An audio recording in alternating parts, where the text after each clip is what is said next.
اعوذ باللہ من الشیطان الرجیم بسم اللہ الرحمن الرحیم۔ السلام علیکم۔ 10th کلاس تعلیمات اسلام میں ہم توحید کے متعلق پڑھ رہے ہیں۔ یہ وسیع کائنات جس کے آغاز اور انجام اور انتہا کا خیال کرنے سے ہمارا ذہن تھک جاتا ہے، جو نامعلوم زمانہ سے چلی آ رہی ہے اور نامعلوم زمانہ تک چلی جا رہی ہے، جس میں بے حد بے حساب مخلوق پیدا ہوئی ہے اور پیدا ہوئے چلی جا رہی ہے، جس میں ایسے ایسے حیرت انگیز کرشمے ہو رہے ہیں کہ ان کو دیکھ کر عقل دنگ رہ جاتی ہے۔ اس کائنات کی خدائی صرف وہی کر سکتا ہے جو غیر محدود ہے، ہمیشہ سے ہو اور ہمیشہ رہے، کسی کا محتاج نہ ہو، بے نیاز ہو، حکیم ہو، ہر چیز کا علم رکھتا ہو اور کوئی چیز اس سے چھپی ہوئی نہ ہو، سب پر غالب ہو اور کوئی اس کے حکم سے سرتابی نہ کر سکے، بے حساب قوتوں کا مالک ہو اور کائنات کی ساری چیزوں کو اس سے زندگی اور رزق کا سامان پہنچے، عیب اور کمزوری کی تمام صفات سے پاک ہو اور اس کے کاموں میں کوئی دخل نہ دے سکے، تو ان سب خصوصیات کی حامل صرف اور صرف ایک ہی ذات ہے اور وہ ذات ہے میرے اللہ کی۔ تو 10th کلاس اپنے پچھلے سبق میں ہم نے سورہ اخلاص کا ترجمہ پڑھا۔ آج ہم پڑھیں گے کہ اللہ تعالیٰ نے سورہ اخلاص کی ہر آیت میں کیا اعلان فرمایا ہے۔ تو سب سے پہلے ہم اپنے سبق کی پڑھائی کریں گے اور اس کے بعد ہم مختصر سوالات اور ان کے جوابات دیکھیں گے۔ پہلی آیت میں یہ اعلان کیا گیا، یعنی سورہ اخلاص کی پہلی آیت میں یہ اعلان کیا گیا ہے کہ اللہ اپنی ذات، صفات اور افعال میں ایک ہے۔ وہ فرقے جو خدا کے ساتھ کسی اور کو ذات میں یا صفات میں یا افعال میں شریک ٹھہراتے ہیں، ان کی تردید ہو گئی، جیسا کہ مجوسی، ہندو اور نصرانی ایک سے زیادہ خداؤں کے قائل ہیں۔ دوسری آیت میں اس امر کا اعلان ہوا کہ اللہ اپنے وجود یا صفات یا افعال میں کسی کا محتاج نہیں۔ کائنات کا ہر معبود باطل اس صفت سے خالی ہے۔ اللہ کے سوا کوئی ذات ایسی نہیں جو کسی کی محتاج نہ ہو، یوں سمجھ کہہ کر تمام معبودان باطل کا خاتمہ کر دیا۔ تیسری آیت میں اس بات کا اعلان ہوا کہ اللہ نہ کسی کا باپ ہے اور نہ کسی کا بیٹا۔ اس اعلان میں یہود اور نصارہ کی جو اس قسم کے رشتے اللہ کے لیے قائم کیے ہوئے ہیں سخت تردید ہو گئی اور ان کے عقیدے کا بطلان ثابت ہو گیا۔ آخری آیت میں یعنی سورہ اخلاص کی آخری آیت میں اس بات کا اعلان ہے کہ اللہ ہر لحاظ سے بے مثال اور بے نظیر ہے۔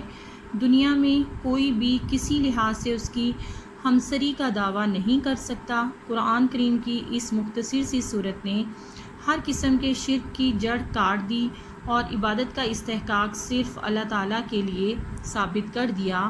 عقل کے اندھے اب بھی اللہ کے سوا غیروں کو ان صفات اور افعال میں شریک ٹھہراتے ہیں، مگر عقل سلیم اللہ کے سوا کسی اور کو معبود حق ماننے کے لیے تیار نہیں۔ تو 10th کلاس اب ہم اپنے اس سبق سے مختصر سوالات اور ان کے جوابات دیکھیں گے۔ تو 10th کلاس ہمارا پہلا سوال ہے، سورہ اخلاص کی پہلی آیت میں کیا اعلان فرمایا گیا؟ جواب، سورہ اخلاص کی پہلی آیت میں یہ اعلان کیا گیا ہے کہ اللہ تعالیٰ اپنی ذات، صفات اور افعال میں ایک ہے۔ وہ فرقے جو خدا کے ساتھ کسی اور کو ذات میں یا صفات میں یا افعال میں شریک ٹھہراتے ہیں، ان کی تردید ہو گئی۔ ہمارا دوسرا سوال ہے، کون سے مذاہب کے لوگ ایک سے زیادہ خداؤں کے قائل ہیں؟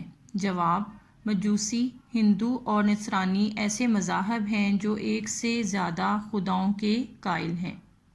ہمارا تیسرا سوال ہے، سورہ اخلاص کی دوسری آیت میں کیا اعلان ہوا؟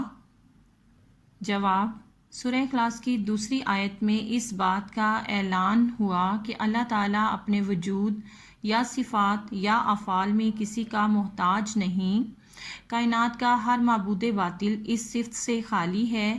اللہ تعالیٰ کے سوا کوئی ذات ایسی نہیں جو کسی کی محتاج نہ ہو، یوں سمجھ کہہ کر تمام معبودان باطل کا خاتمہ کر دیا۔ ہمارا سوال نمبر 4 ہے، سورہ اخلاص کی تیسری آیت میں اللہ تعالیٰ نے کیا اعلان فرمایا؟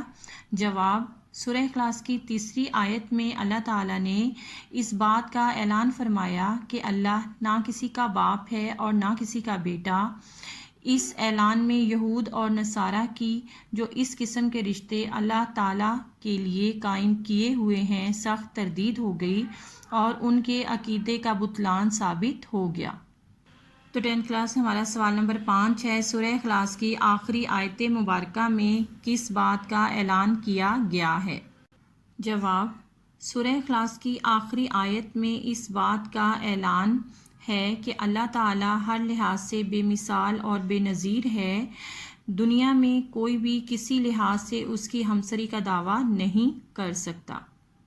تو 10th کلاس اس پیراگراف سے ہمارا آخری سوال ہے، قرآن کی کس صورت نے ہر قسم کے شرک کی جڑ کاٹ دی؟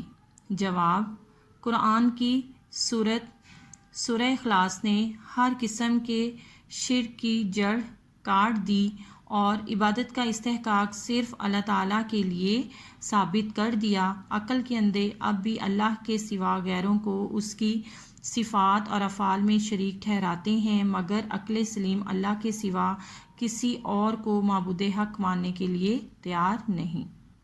تو 10th کلاس ان تمام مختصر سوالات کو بہت اچھے سے یاد کریں۔ آج کے لیے اتنا ہی، کل اپنے اگلے سبق کے ساتھ پھر ملیں گے، تو کل تک کے لیے اللہ حافظ۔